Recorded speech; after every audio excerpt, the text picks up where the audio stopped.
Hello বন্ধুরা, আশা করি তোমরা সবাই ভালো আছো। আমি আজ একটা নতুন ভিডিও নিয়ে ফিরে এলাম।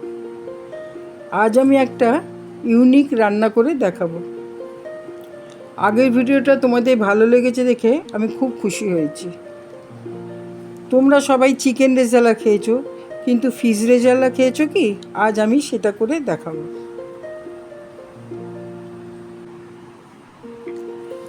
আমি এই রেজালাটা বানাতে পোনা মাছ নিয়েছি। তোমরা ইচ্ছে করলে পোনা মাছ বা রুই মাছও, কাতলা মাছ বা রুই মাছও নিতে পারো। যে এই রেসিপিটা করতে গেলে যা যা উপকরণ আমার দরকার আমি দেখাচ্ছি। এখানে মাছ, সাদা সাদা তেল, ঘি, নুন, হলুদ, লঙ্কা গুঁড়ো, চিনি, শুকনো লঙ্কা, কাঁচা লঙ্কা, তেজপাতা, গোটা গরম মশলা, এগুলোই লাগবে। টক দইটা লাগবে। টক দইটা এনে আগে আমার জল ঝরতে দিতে হবে। তো পেঁয়াজ বাটা লাগবে, কাঁচা লঙ্কা, আচ্ছা।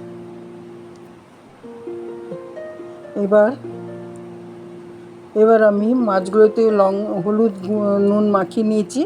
এবার আমি এইগুলোকে হালকা করে ভেজে নেব।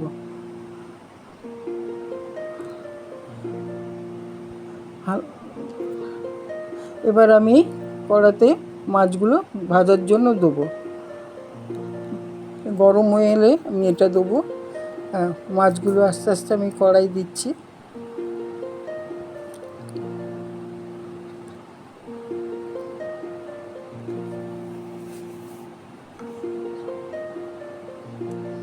মাছগুলো কড়াতে আমি দিয়ে দিচ্ছি আস্তে আস্তে।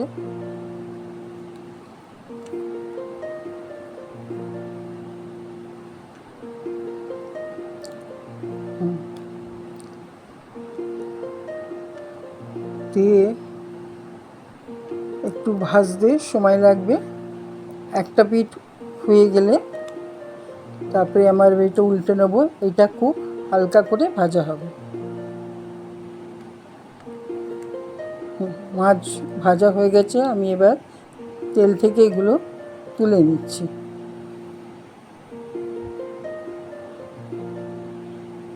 এবার গ্যাসটা আমি নিভিয়ে দিয়েছি। এবার এটাকে ম্যারিনেট করার জন্য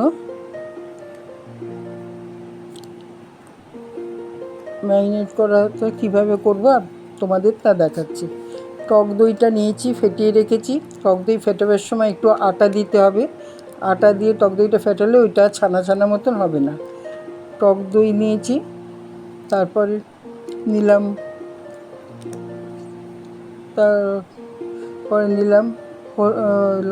আদা রসুন বাটা দিলাম।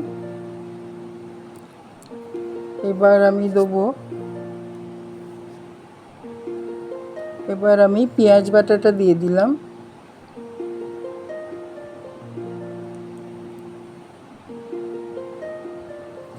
পেঁয়াজ বাটাটা দিয়ে দিলাম। এরপর আমি হলুদটা অল্প করে দিতে হবে। এটা সাদার মতন দেখতে লাগবে, জিনিসটা হলদেটে হবে না, সাদা মতন অল্প করে দিতে হবে। তো লঙ্কা গুঁড়ো দিলাম।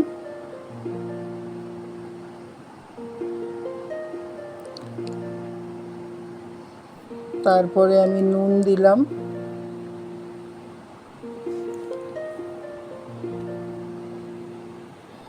এরপর আমি চিনি দিলাম।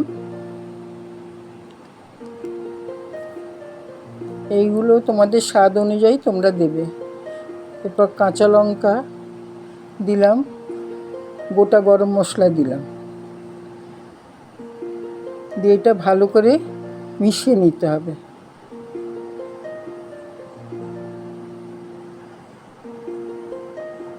ভালো করে মিশিয়ে নিতে হবে যাতে এক জায়গায় না সব কিছু জমে থাকে। ভালো করে মিশিয়ে নিতে হবে।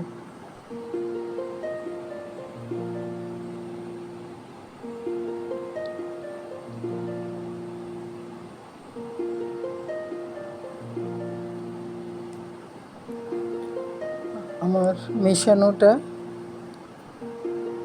হয়ে এসছে।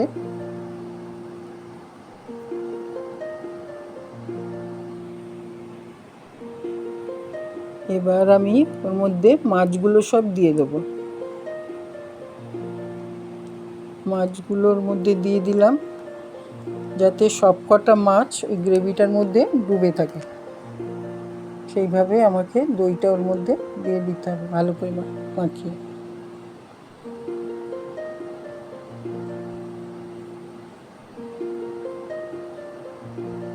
মাছগুলো ডুবে থাকবে।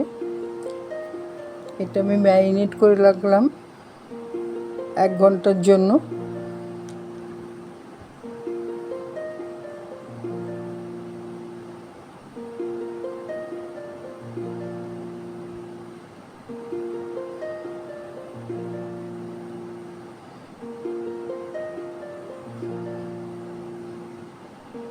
এটা ম্যারিনেট করে রাখলাম।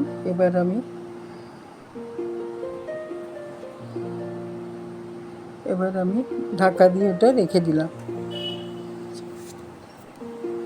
তারপরে আমি আবার এটা 1 ঘন্টা বাদে আমি কড়াটার মধ্যে সাদা তেল আর ঘিটা বেশি করে দিতে হবে। ঘিটা বেশি দিলে টেস্টটা ভালো হয়।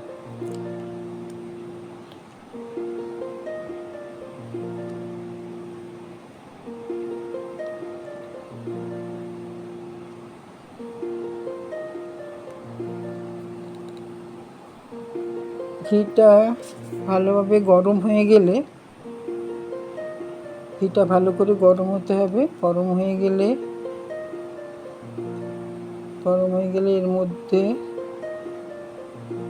এর মধ্যে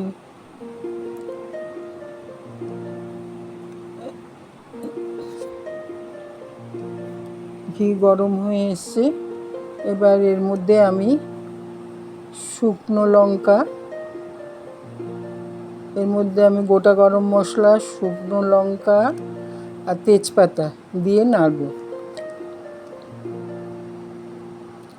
একটা মিষ্টি গন্ধ বেরোবে।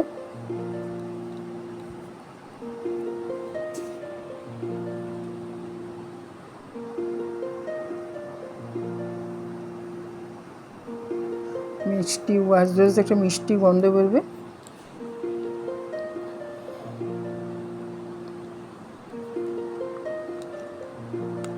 এরপর আমি ম্যারিনেট করা মাছটা ওর মধ্যে দিয়ে দেবো আস্তে করে। সবটাই পুরোটা একসঙ্গে দিয়ে দেবো।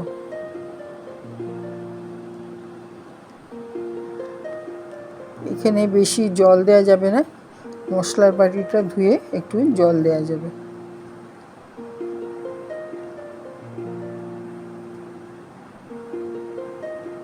এটা ভালো করে মাছটাকে ভালো করে নেড়ে দিতে হবে, যাতে ভেঙে না যায়। আস্তে আস্তে নাড়তে হবে।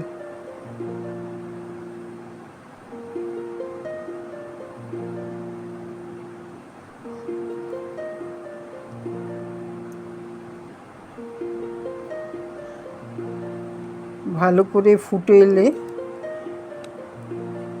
বেশ ভালো করে ফুটে আসার পর এবার মাছটাকে আমি উল্টে দেব।